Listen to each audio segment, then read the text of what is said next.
A man stumbles through a dusty street under the weight of a heavy wooden beam.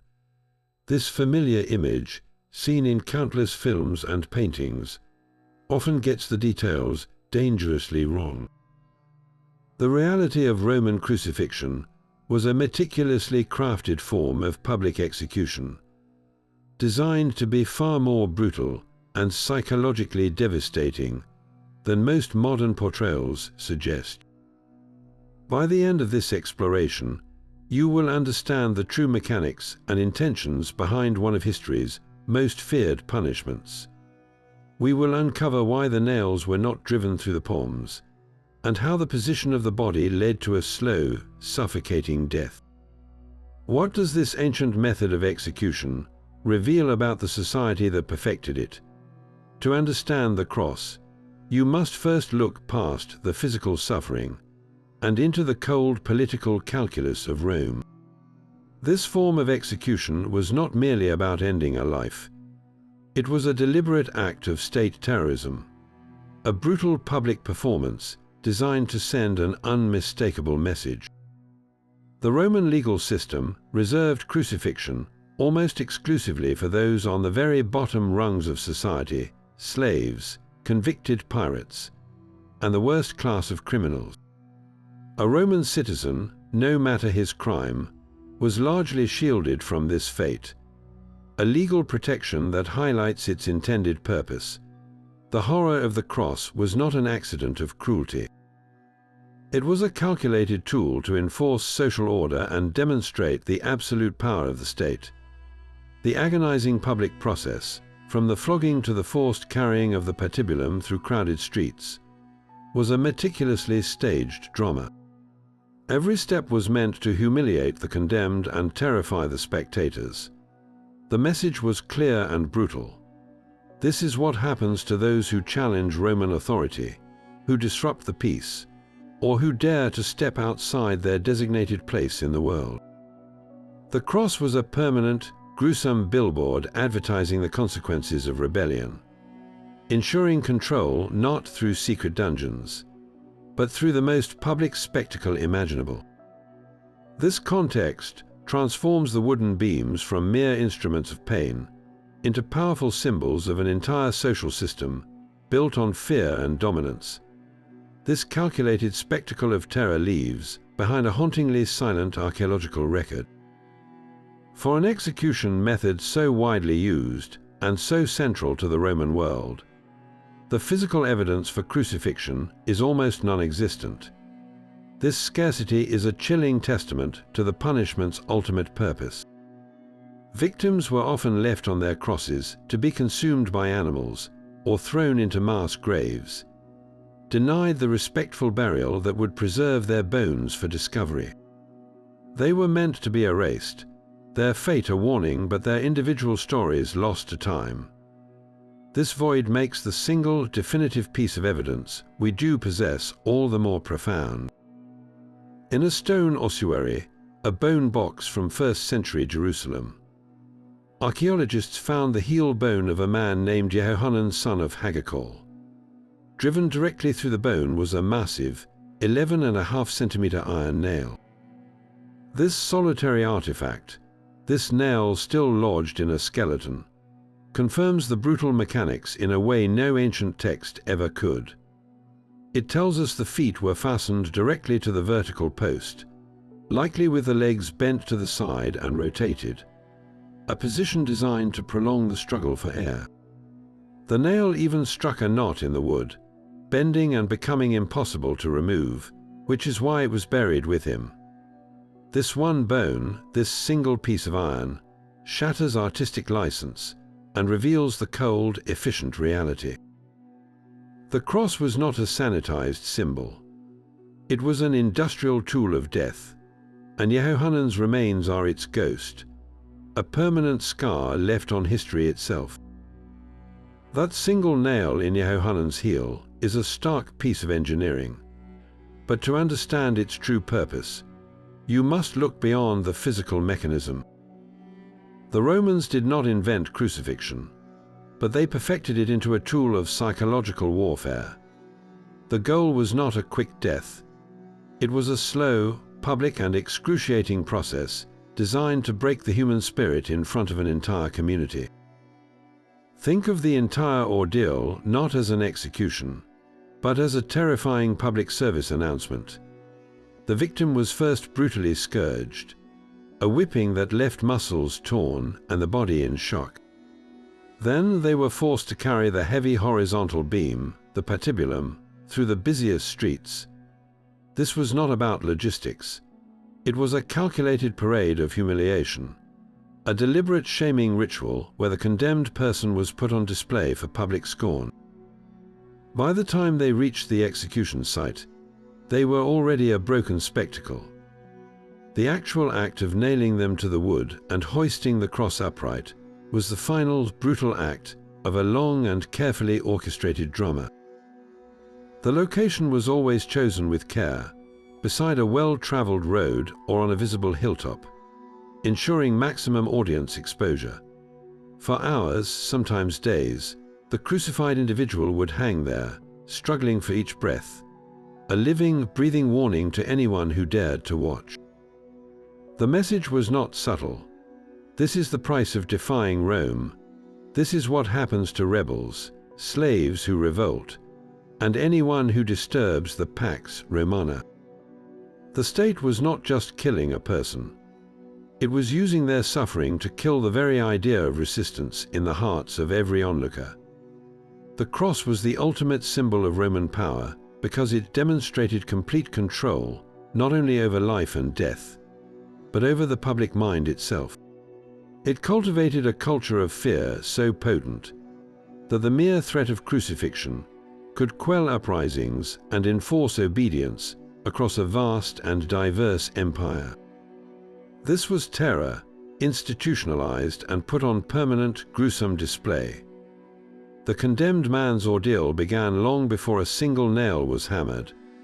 Roman soldiers would place the heavy wooden patibulum, the crossbeam, across his shoulders, its weight an immediate and brutal announcement of his fate.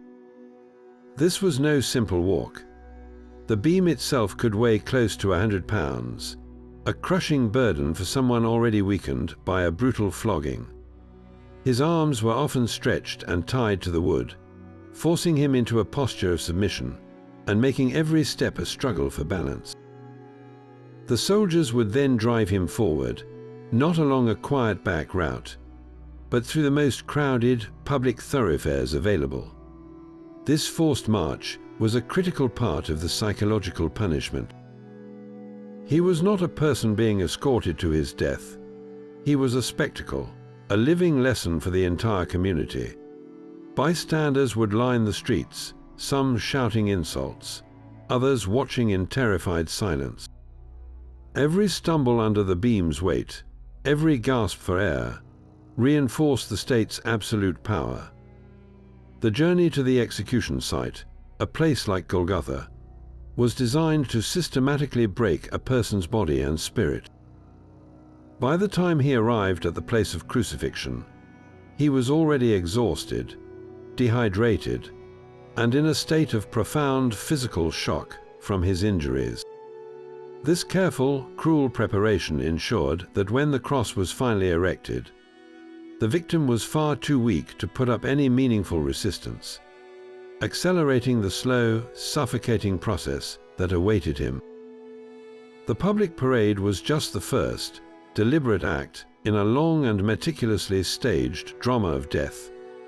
Before the condemned man even touched the crossbeam, he was brought to the brink of death. The Roman flogging was a medical catastrophe disguised as punishment. The instrument used was not a simple whip, but a flagrum, a short handle with several leather thongs. Each thong was tipped with jagged pieces of bone or heavy lead balls designed to tear rather than strike. With every lash, these weights would bite deep into the skin and underlying muscle, shredding tissue and rupturing blood vessels.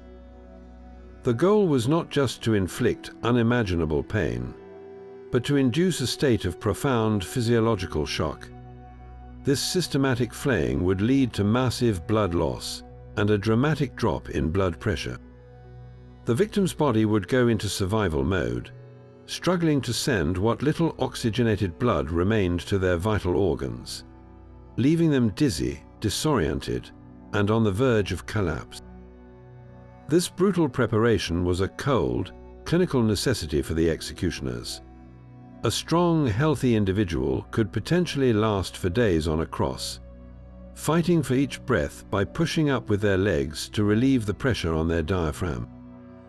But a person in severe hypovolemic shock, their body already broken and depleted, had no such strength. They would be unable to support their own weight, causing their chest cavity to compress immediately. This forced the respiratory muscles into a state of constant, agonizing strain, rapidly accelerating the process of suffocation. The flogging was not merely added cruelty.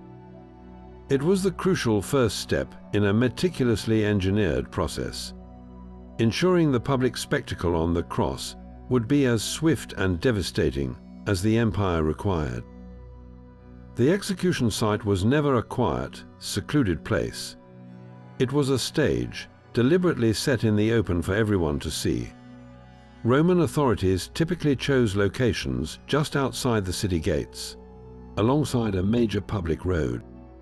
This was a place of constant foot traffic, where merchants, travelers, and families would pass by daily.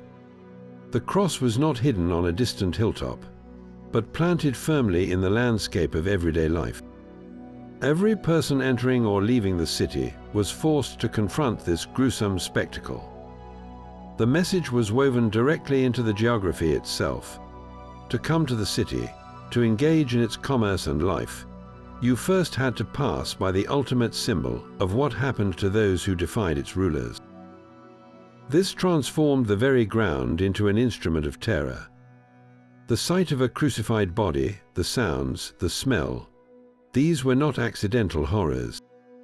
They were as much a part of the city's boundary as its walls, a grim and permanent warning etched into the consciousness of the entire community.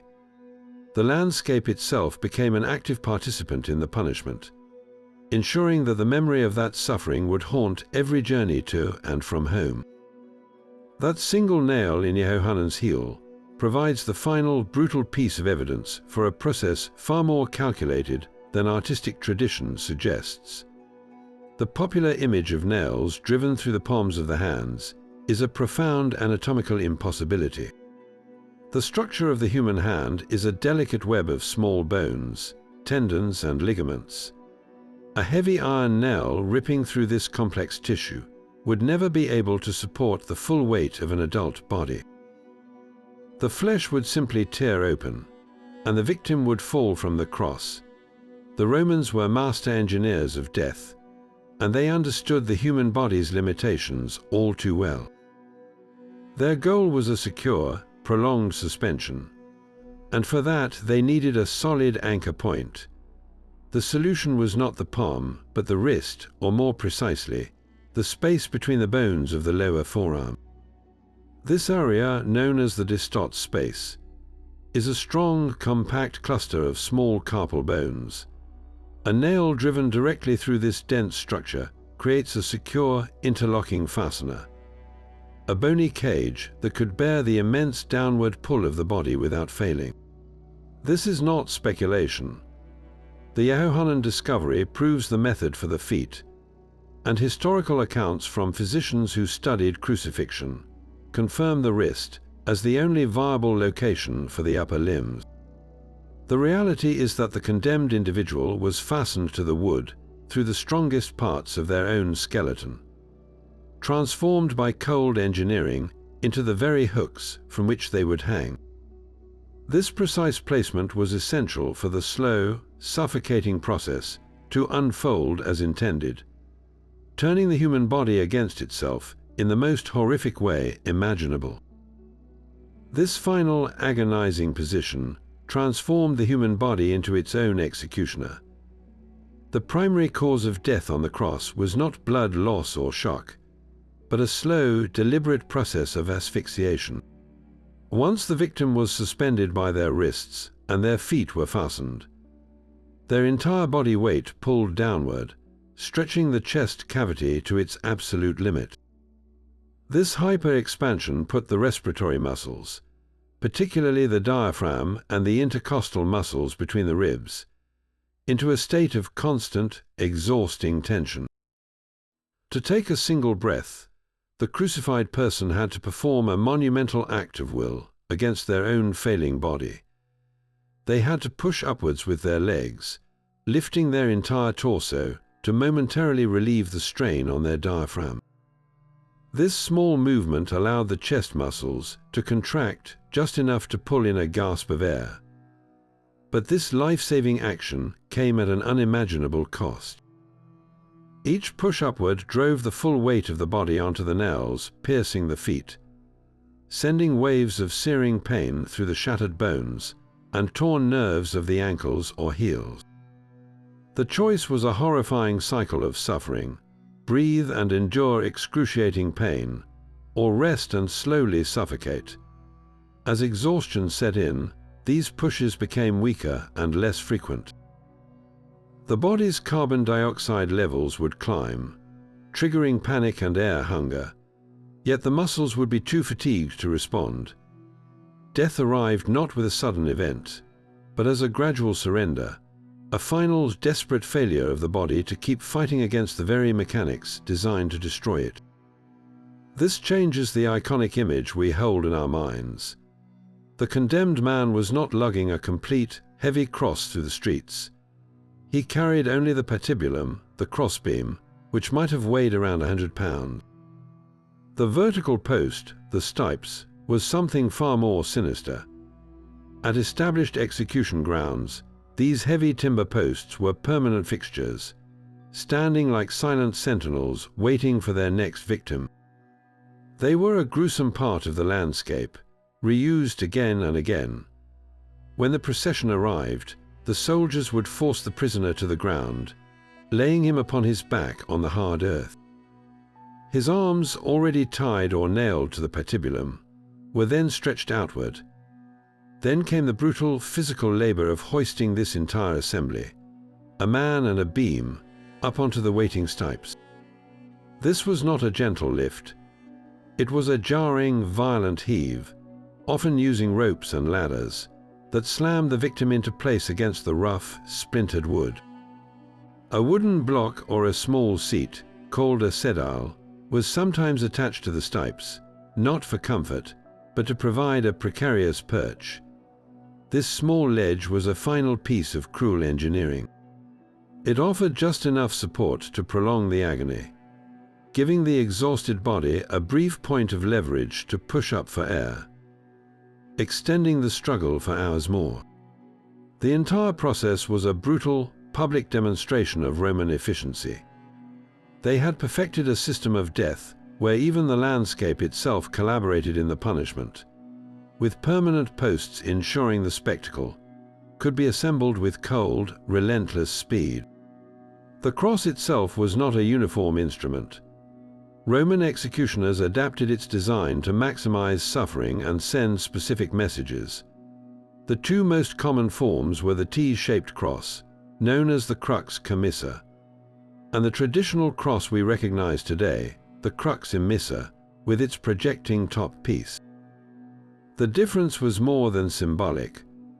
On a T-shaped cross, the victim's arms were stretched out straight along the horizontal beam, pulling the shoulders taut. On the cross with the upper extension, the arms were often pulled upward at an angle, contorting the chest into an even more strained position that could hasten the struggle for air. But the cruelty did not stop there. In some cases, a simple, sharpened stake was used, a brutal method known as crux simplex, where the victim was impaled and left to die. Another horrific variation involved forking the vertical post into a Y shape. The condemned person would be forced into the fork, their legs splayed widely apart on either side of the timber. This position was not just about humiliation. It created an even greater instability, making the act of pushing up for a breath nearly impossible and dramatically accelerating the process of suffocation. Each of these designs served the same ultimate purpose: but they reveal a chilling willingness to innovate in the mechanics of agony. The shape of the wood was a variable in a calculated equation of pain, tailored to the crime, the victim, and the specific terror the state wished to instill in the watching crowd. The men who carried out these orders were not sadists, but professionals. The crucifixion squad was a standard detail drawn from the Roman military, likely a contubernium, a group of 8 soldiers who lived and trained together. For them, this was not an act of personal vengeance, but a grim bureaucratic duty, a line item in the maintenance of imperial order. They were trained to see the condemned not as people, but as problems to be solved with brutal efficiency. Their detachment was a necessary part of the machine. A soldier who empathized with the suffering he inflicted would be a liability to the state's authority. This psychological distance allowed them to perform their tasks with a cold, procedural calm, from the initial flogging to the final act of hoisting the cross. Their duties extended far beyond the act of nailing. Once the victim was suspended, the squad remained on site, forming a perimeter around the execution ground. This guard was crucial. Their primary role was to prevent any friends, family, or followers from attempting a rescue, ensuring the state's lesson was seen through to its gruesome conclusion. They also controlled the crowd, managing the public spectacle they had created. In some instances, their job included a final, mercifully brutal act. If a victim lingered too long, or if a religious holiday demanded the bodies be cleared, the soldiers would hasten death through a method called Crucifixion, the breaking of the legs. With a heavy club, they would shatter the victim's shin bones, eliminating any chance of using the legs to push up for air. This action instantly removed the body's last leverage point, causing immediate, catastrophic suffocation. It was a final, clinical step in a process where every variable, even the timing of death, was carefully managed by the state. These soldiers were the human cogs in an empire-sized machine of terror, their very professionalism making the horror of the cross all the more chilling. One of the most debated and unsettling features of the cross was a small, unassuming piece of wood known as the sedile. This wooden peg protruded from the front of the vertical stipes, positioned directly beneath the victim's torso. Its simple appearance belied a profoundly disturbing purpose that historians still argue over today. Was this a crude attempt at mercy, or a final twist of calculated cruelty? One school of thought suggests the sedile acted as a tiny, precarious seat. By offering the slightest support to the buttocks, it would have allowed the condemned person to lift their body just enough to take a full breath, temporarily relieving the crushing pressure on their diaphragm. This small act of support, however, came with a terrible price. It prolonged the entire ordeal, stretching hours of suffering into potentially days. In this view, the sedile was not an act of compassion, but a tool of refined torture, designed to maximize the duration of the public spectacle and the victim's conscious agony. The other compelling theory is far more brutal and mechanical.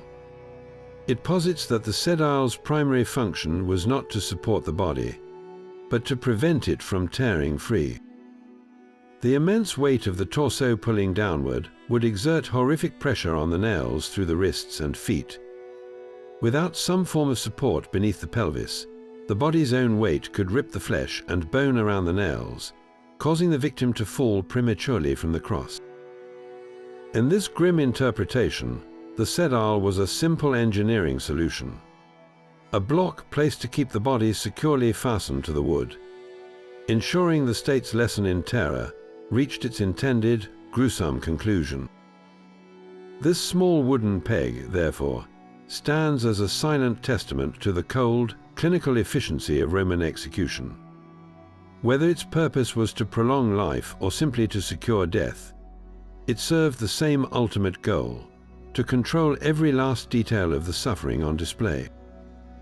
The length of this agony was never fixed, a terrible variable measured in the struggle for each breath. Death could arrive in a matter of hours, or it could linger for days. This time frame was not left to chance. It was a direct consequence of the victim's physical state and the environment itself. A young, resilient person who had been spared the worst of the flogging possessed a critical advantage: the strength to repeatedly push up with their legs, fighting for air and prolonging their own suffering. In a cool climate, the body's resources were depleted more slowly, potentially stretching the ordeal. But under the blistering sun of a Judean afternoon, dehydration and heat stroke would accelerate the collapse, while cold night temperatures could induce fatal hypothermia in an exposed, immobilized body. The Romans understood these variables intimately. They held the power not only to inflict this death, but to control its very clock. This is where the soldier's final duty, Crucifixion, the breaking of the legs, comes into sharp, horrifying focus. When authorities wanted the spectacle concluded, the execution squad would move in with a heavy wooden club. A single, shattering blow to each shin bone destroyed the victim's only means of leverage. Instantly, the body would slump down, the chest cavity compressed beyond recovery. The ability to breathe vanished in that moment. This was not an act of random brutality. It was the state's ultimate control over the timeline of death, a swift and administrative end to a punishment that had served its purpose. This final, brutal act was a calculated intervention, a moment where the state's control over death became absolute. The act of Crucifixion, the breaking of the legs, stands as a stark paradox of mercy and savagery. On one hand, it was a swift and violent end to an agonizingly slow process. For a victim who had been hanging for hours, their body racked with pain and exhaustion, the shattering of the shin bones brought a rapid conclusion. Yet this was not an act of compassion. It was a matter of grim administrative efficiency. The Roman authorities sometimes needed to clear execution grounds before a major religious holiday, such as the Jewish Passover, which required that bodies not remain on display overnight. The soldiers would approach the cross with a heavy, hardened wooden club. A single, powerful swing against each lower leg was enough to fracture the tibia and fibula into fragments. The effect was instantaneous and catastrophic. The victim's only means of leverage, the very muscles that allowed them to push their body upward to gasp for air, was instantly destroyed. With their legs now useless and hanging dead weight, the body would slump down into a fully compressed position. The chest cavity could no longer expand, and suffocation followed within minutes. This specific practice is highlighted in one of the most famous crucifixion accounts in history. According to the New Testament Gospels, when the Roman soldiers came to Jesus, they found that he had already died. They did not break his legs, a detail that fulfilled a specific prophetic tradition. The two men crucified alongside him, however, did have their legs shattered.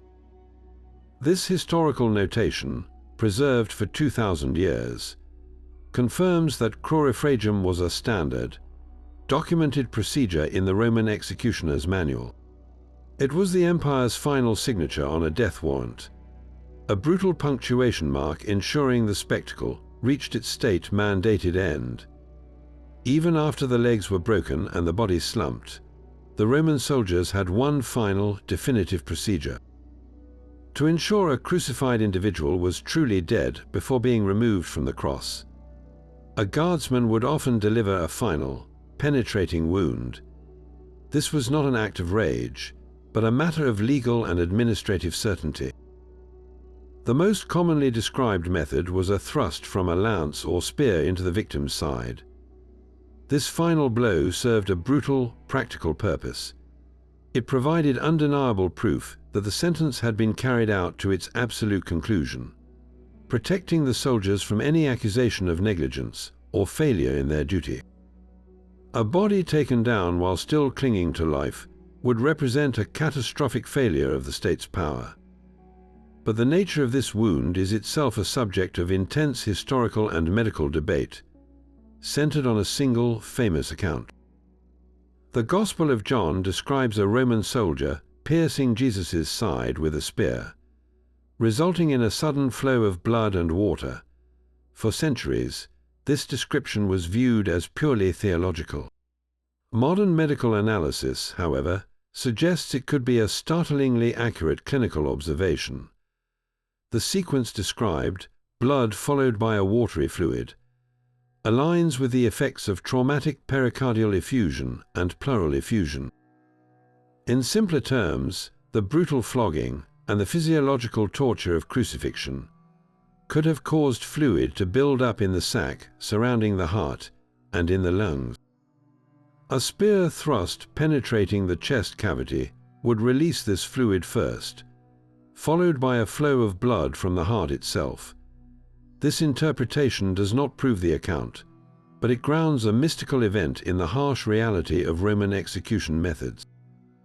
It suggests that the Gospel writer was documenting a known, verifiable consequence of this specific form of death. A final, grim detail that only someone familiar with its brutal mechanics would think to record. This final spear thrust, therefore, stands at the crossroads of history, archaeology, and medicine.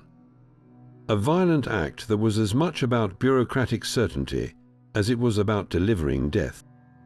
Yet this machinery of death was not always perfectly final. In the rarest of circumstances, the relentless progression towards suffocation could be halted. A crucified person might be taken down from the cross while still clinging to life. These were not acts of mercy from the executioners themselves, but the result of a direct and powerful intervention, almost always from the highest levels of imperial authority. An emperor or a high-ranking provincial governor could issue a pardon, commuting the death sentence at the last possible moment. Such an act was a grand, public gesture designed to demonstrate the state's boundless power. A reminder that just as Rome could inflict a terrible death, it could also, in its absolute discretion, grant a reprieve.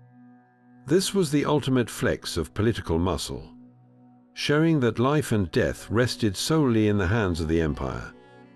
The most famous alleged example of this rare pardon involves a man who would later become a central figure in the Jewish revolt, the historian Josephus.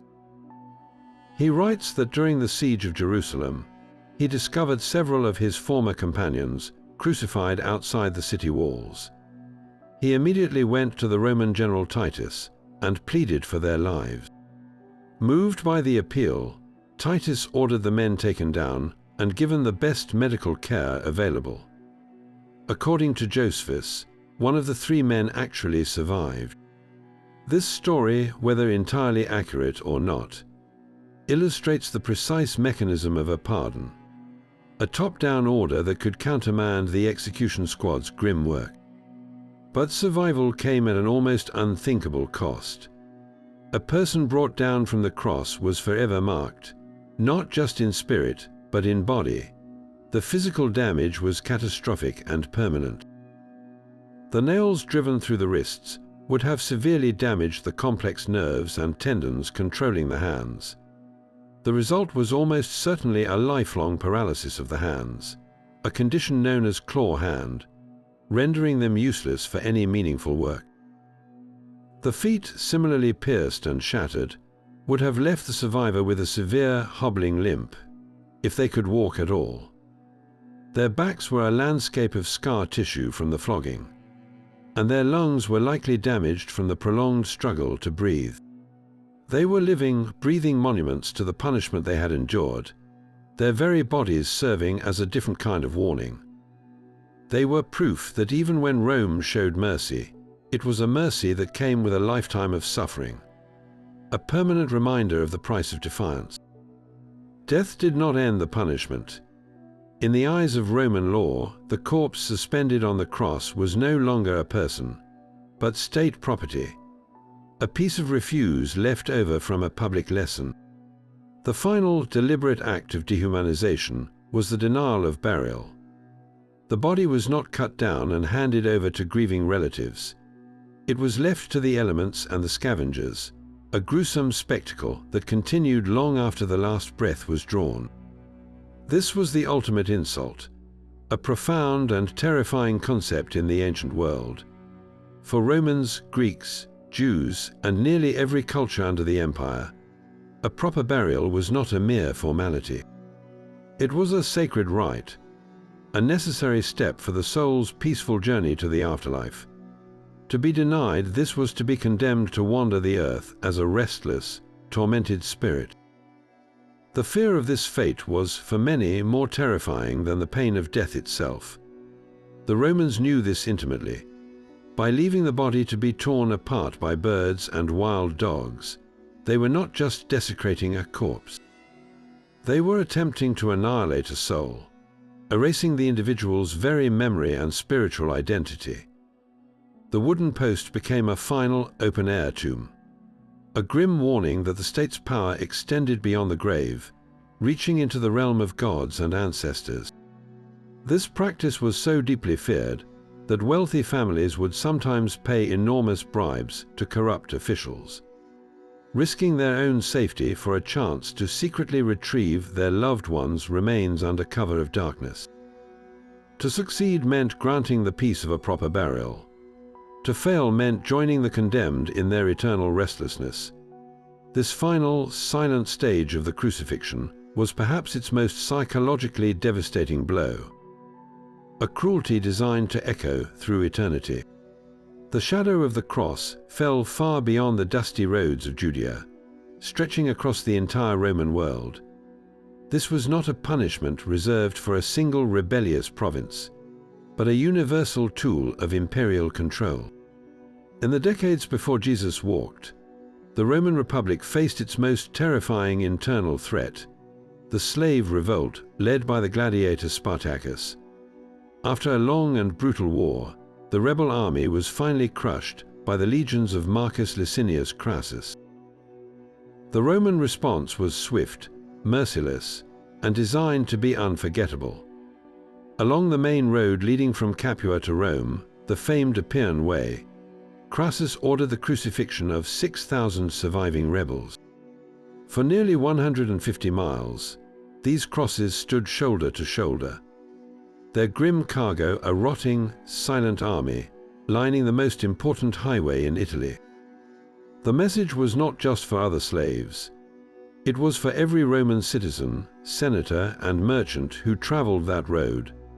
The state would obliterate any challenge to its power, and the cost of defiance was a public, agonizing death that stretched to the horizon. This horrific spectacle was the ultimate assertion of a social order built on the backs of millions, a gruesome billboard advertising the fate of those who dared to rise up. This same method of terror was deployed with chilling consistency in Rome's newly conquered territories. When Julius Caesar waged his Gallic wars, he used crucifixion as a standard instrument of pacification. In his own written accounts, he coolly notes ordering the crucifixion of rebels who opposed his rule in Gaul. The purpose was identical to its use in Italy, to shock a local population into submission and demonstrate the futility of resistance against Roman legions. The practice extended to the foggy, northernmost edges of the empire as well. During the Roman conquest of Britain, the rebellious tribes of the Iceni and others would have witnessed this brutal form of execution. The Roman historian Tacitus recounts that during the governor Suetonius Paulinus's campaign, the forests of Britain became as ominous as the crosses along the Appian Way. The sight of crucified warriors and dissidents served as a grim welcome to the Roman world, a universal language of pain and power that needed no translation. From the deserts of Syria to the highlands of Scotland, the cross was the empire's most potent and most terrible common symbol. It was the price of admission into the Pax Romana, a peace maintained not by goodwill, but by the ever-present threat of the execution ground. While the image of a single figure on a cross is burned into our collective memory, the reality was a landscape of endless suffering. The Roman legal system reserved crucifixion almost exclusively for the empire's most marginalized and powerless people. The primary victims of this brutal practice were not citizens, but slaves. For a slave convicted of a serious crime, especially one involving rebellion or violence against their master, the cross was the predetermined fate. This was the ultimate tool of social control, a constant reminder to the vast enslaved population that their bodies were not their own, and that any attempt to claim freedom or dignity would end in the most public and agonizing death imaginable. Beyond the slave quarters, the cross awaited anyone deemed a threat to Roman political stability. In the province of Judea, militant Jewish rebels known as the Sicarii, named for the small, concealed daggers they used, waged a campaign of assassination against Romans and their collaborators. When captured, their punishment was never a private beheading. They were publicly crucified as terrorists and traitors, their bodies displayed to extinguish the fires of rebellion in others. And on the high seas, the Roman war against piracy ended with the same brutal punctuation. Captured pirates were systematically crucified along coastlines and major ports, their crosses serving as gruesome lighthouses, warning all sailors of the price of challenging Roman commerce. This was not a punishment applied equally. A Roman citizen, even one convicted of murder, could typically expect a quicker, less humiliating end, perhaps by the sword. The cross was deliberately reserved for those the state wanted to erase completely, to strip of all humanity and use as a bloody example. It was the empire's way of drawing a line in the sand, separating those with rights from those deemed utterly expendable. Rome designed this spectacle to be seen. Every cry of pain, every strained breath from the cross, was meant to echo not just through the air, but deep into the psyche of the crowd. The intended effect was a simple, brutal reinforcement of power. The state wanted the public to look upon the broken body and feel a cold, rational fear, to internalize the absolute cost of defiance and carry that lesson home. For many it worked. The sight of a human being reduced to such agony, the smell of death hanging in the air, was a trauma that could enforce obedience for a lifetime. It was a calculated form of psychological conditioning, a way to build a prison of fear inside the mind of every citizen. But the human heart is not a simple machine, and terror does not always produce the intended result. Sometimes the very public nature of the punishment allowed for a different, more dangerous message to take root. When the condemned person faced their death with courage, or cried out for forgiveness instead of cursing their fate, the spectacle could transform. The victim was no longer just a criminal in the eyes of the crowd. They could become a martyr, a symbol of unwavering faith or principled resistance. The state's tool of terror could accidentally forge a hero. Their final words and dignified suffering remembered and repeated long after the body was gone. This was the great, unpredictable risk of public execution. It gave the condemned a final, massive platform. A rebellious slave or a zealous rebel, by dying well, could inspire more dissent than their life ever had. The very act designed to crush a movement could sometimes provide its most powerful symbol, uniting followers in shared grief and righteous anger.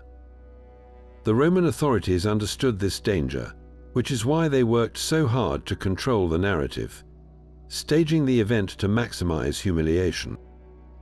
Yet they could never fully control what the people felt as they watched. A mother might see a son, a slave might see a brother, and in that moment of unwelcome empathy, the state's lesson in power could silently backfire, planting a seed of quiet rebellion that no cross could ever erase. This gruesome public spectacle was not born with the empire itself. The story of Roman crucifixion is a history of escalation, a practice that grew in scale and terror alongside the state's own power. During the early Roman Republic, its use was relatively rare and often reserved for slaves, a brutal but contained form of discipline. The turning point arrived in the final century of the Republic, as Rome's territory exploded and its internal social order began to fracture under the strain of immense wealth and inequality. The system needed a more powerful tool to maintain control, and the cross became its answer. The slave revolt led by Spartacus was the catalyst that transformed crucifixion from a punishment into a weapon of mass terror. The crucifixion of 6,000 men along the Appian Way was a statement of such horrific proportions that it announced a new era. The Republic was willing to crucify on an industrial scale to protect its interests, setting a chilling precedent for the emperors who would follow. Under the emperors of the early empire, crucifixion reached its peak as a standard instrument of provincial governance. With the Republic's collapse, a single ruler now held absolute power over a vast, diverse, and often restless collection of territories. The cross became the universal language of this new imperial authority, a brutally simple message that could be understood from the deserts of North Africa to the forests of Germania. Emperors like Augustus and Tiberius employed it systematically to crush local rebellions and deter dissent. In the troubled province of Judea, the frequency of crucifixions spiked dramatically, a direct response to persistent Jewish resistance. The practice was so commonplace that the writers of the time often mention it only in passing, a grim detail of everyday imperial administration. It was during this period that the method was perfected into the slow, public, and psychologically devastating process we have explored.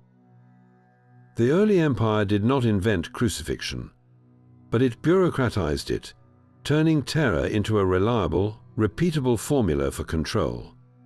So what could possibly bring an end to such an entrenched and effective tool of state power? The answer lies in a profound transformation of Roman society itself. Over the course of the 3rd and 4th centuries, the empire underwent a massive cultural and philosophical shift.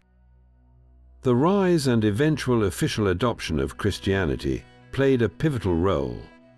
For Christians, the cross was not a symbol of terror, but the very instrument of their salvation. Having venerated it for centuries in secret, they now saw its public use as a profound sacrilege. When the Emperor Constantine, a convert to Christianity, emerged victorious in a civil war, he attributed his success to the Christian God. In the year 337, he issued an edict that formally abolished crucifixion throughout the Roman Empire. The law did not end public execution, but it replaced the cross with other methods, like hanging or beheading. After nearly 1,000 years of use, the most iconic punishment in history was retired, not because it was too cruel, but because its symbolic meaning had been permanently overturned. The very tool Rome had used to suppress a small Jewish sect had become the central emblem of that sect's eventual triumph over the empire itself. The long silence of the archaeological record is finally being broken, not by new discoveries, but by new ways of seeing.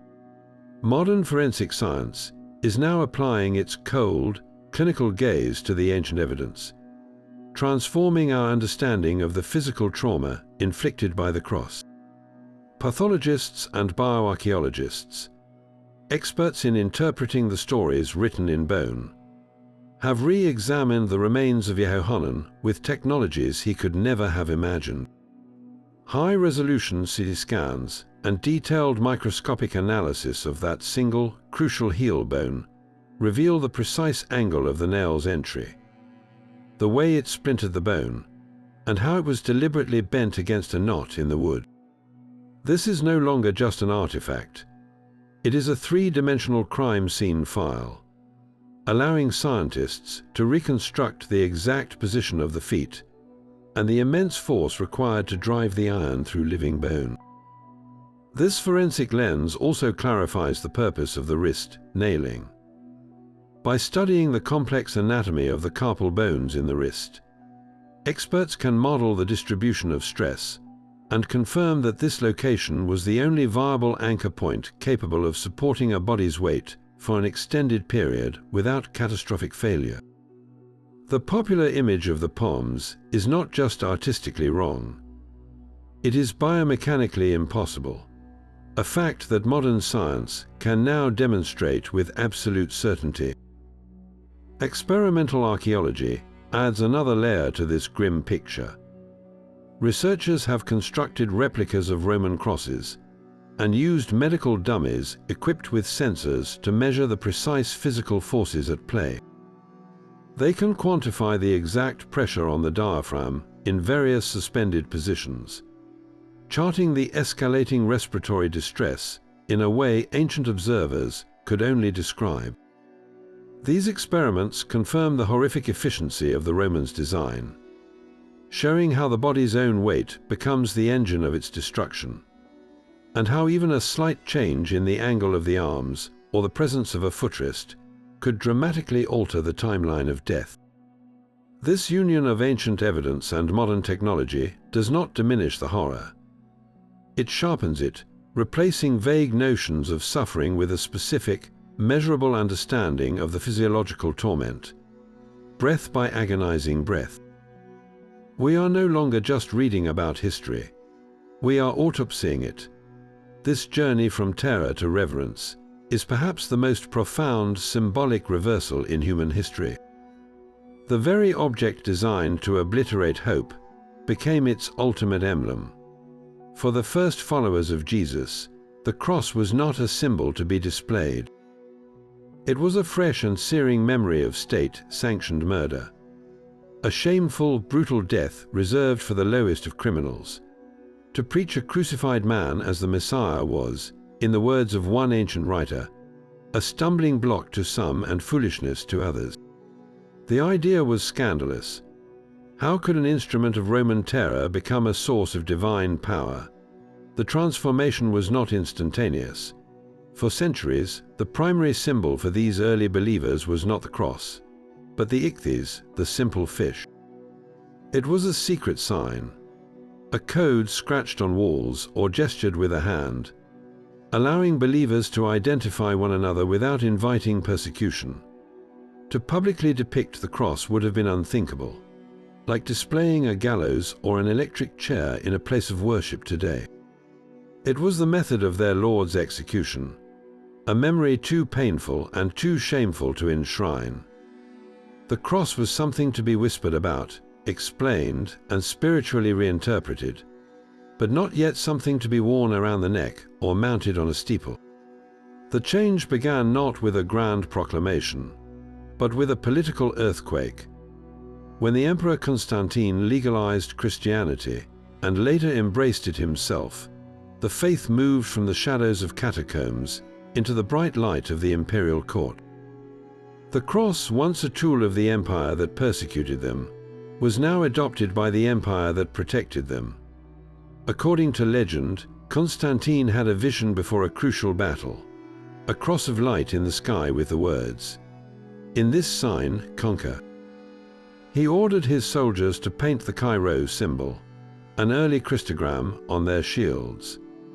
His subsequent victory cemented the cross's new identity. It was no longer just a memory of death. It was now a symbol of divine favor and imperial power, stripped of its visceral horror and repurposed for a new age. The object that once represented the full might of Rome was now the banner under which Rome would march. Over the following centuries, the cross was systematically re-engineered in the public imagination. Theologians and artists worked to soften its brutal reality, transforming the dying man into a serene, triumphant king. The raw, agonizing body of the early depictions gradually became a figure of peaceful sacrifice, robed and regal. The rough, blood-stained timber was polished into gleaming gold and inlaid with jewels. the instrument of capital punishment was recast as the tree of life, a spiritual bridge between heaven and earth. This artistic and theological makeover was so complete that the original terror of the Roman method faded into the background. The cross became an abstract, sacred shape, its historical function as a torture device overshadowed by its new meaning. This symbolic conquest spread across the globe, carried by missionaries, explorers, and empires. The cross was planted on foreign shores, often preceding the sword or the trading ship. To the converted, it represented grace and eternal life. But to many indigenous cultures encountering it for the first time, it could appear as a strange and fearsome standard, the emblem of a powerful but foreign god. In this global spread, the cross took on countless new forms, from the intricate Celtic cross to the ornate Ethiopian cross, each culture imprinting its own identity onto the universal symbol. It was used to bless armies, to crown kings, and to mark graves. It was carved into ship masts and stamped onto coins. The object Rome had used to mark the utterly powerless was now wielded by the most powerful institutions on earth. Its journey from a hill of shame to the pinnacle of global culture is a story of how meaning is never fixed, but is always contested, reinterpreted, and ultimately redeemed. The cross's legacy is a permanent question mark on the nature of symbols themselves, proving that even the darkest tools of human cruelty can be reclaimed by the relentless human search for hope. The grim machinery of Roman crucifixion was a masterpiece of calculated cruelty, designed not just to kill, but to dehumanize and terrify. We have uncovered a punishment built on the cold mechanics of suffocation, where the victim's own body weight became the engine of their destruction. Its power relied on a meticulously staged public spectacle, a brutal drama of humiliation from the flogging to the forced march, ensuring the entire community witnessed the state's absolute power. And it is a history written in silence, its details pieced together from a single nail in a heel bone and the scattered accounts of historians, because its ultimate goal was to erase its victims completely. This journey into the past forces us to confront a profound duality within human nature. The same civilization that engineered this horrific method of pain also produced philosophies of justice, built aqueducts that stretched for miles, and created art that still moves us today. We are a species capable of institutionalizing terror on an industrial scale, and yet we also possess an incredible capacity to transform our darkest symbols. The cross itself, the very instrument of that terror, was eventually reclaimed as a universal emblem of hope and redemption. Its story is a permanent reminder that meaning is never fixed, but is always a battle between the cruelty we can inflict and the grace we can summon. What does this stark contrast say about us? We leave that question with you. Share your own reflections and questions in the comments below.